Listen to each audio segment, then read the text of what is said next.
Volusia County property appraiser Morgan Gilreath gives a synopsis of State Constitutional Amendment 4, which will appear on the November 6th ballot, and how it will affect the business community. First of all, there are three parts to Amendment 4. You get all of them or nothing. So if you vote for it, you get all three parts, and if you vote no, of course, you don't get all of them. Another thing that I think is very important for you to know up front is Amendment 4 does not apply to school taxes. School taxes are 33% of the millage rate, essentially 8 of the average 24 mills in Volusia County. So 67% of the impact of Amendment 4 will apply to you as a homeowner or a business owner if you vote for it. There are three parts to it. The three parts are: one, it does away with recapture from Save Our Homes; two, it takes the 10% non-homesteaded cap from 10% to 5%; and three, it creates a new exemption for first-time homeowners. Now let's go into each of those in some detail, because like most things, it's not as simple as it looks up front. The first part has to do with recapture. With Save Our Homes, your value goes up on your homesteaded property by 3% if you have any Save Our Homes cap at all between just and assessed value. That's called recapture, and that causes, sometimes when our value goes down, your taxes can go up because of that. So Amendment 4 will do away with that process. It will leave your value the same. It will not let it go down with the market, but it will leave it the same as last year, and you will not have the recapture situation. Number two, which is very important for businesses and non-homesteaded property owners, we now have a 10% cap on all non-homesteaded property.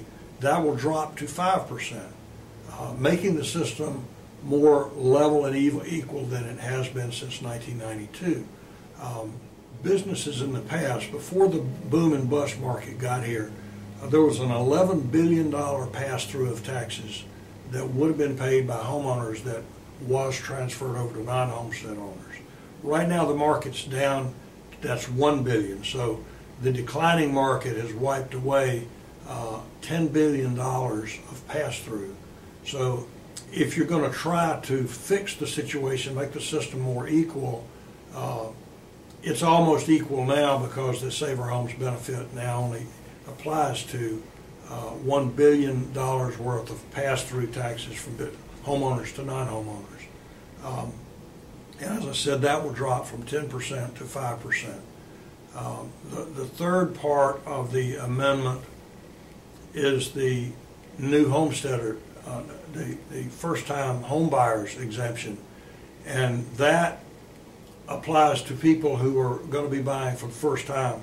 I think the idea there was that someone who's buying a new home, maybe just starting out, a newly married couple, a young couple, and they may not be able to buy a home because the property taxes might be prohibitive for them. So this allows for a 5-year one-time exemption. It declines in amount by 20% each year, and after the 5th year it goes away. However, first-time home buyers is defined 3 ways within the exemption.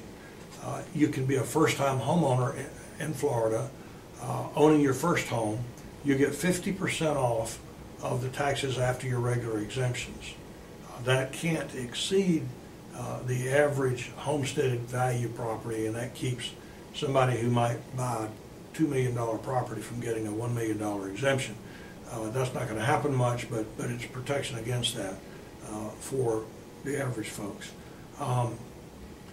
If you are a Floridian and you're moving from one county to another, you can get the first-time homeowners exemption if you haven't had an exemption for 3 years.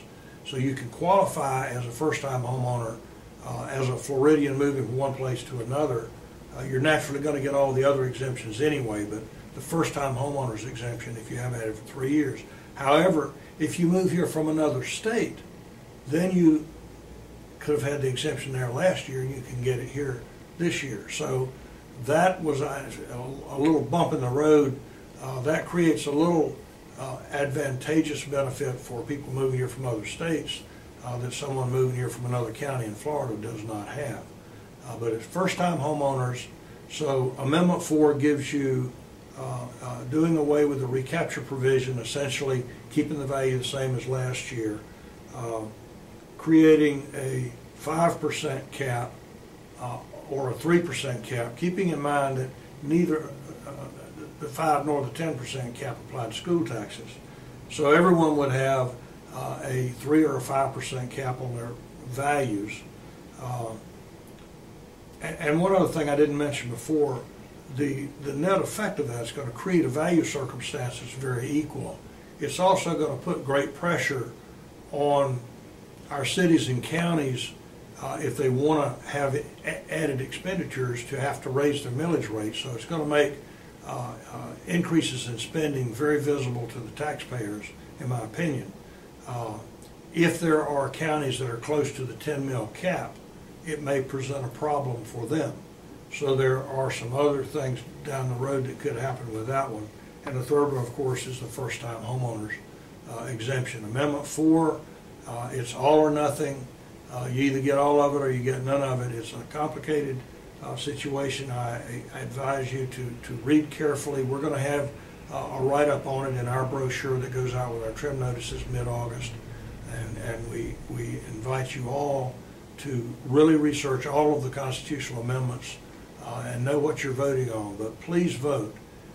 You do not vote, you give up your most important right as an American citizen. So please vote on all of these amendments, and please research your vote. And that's, I think, my read on Amendment 4.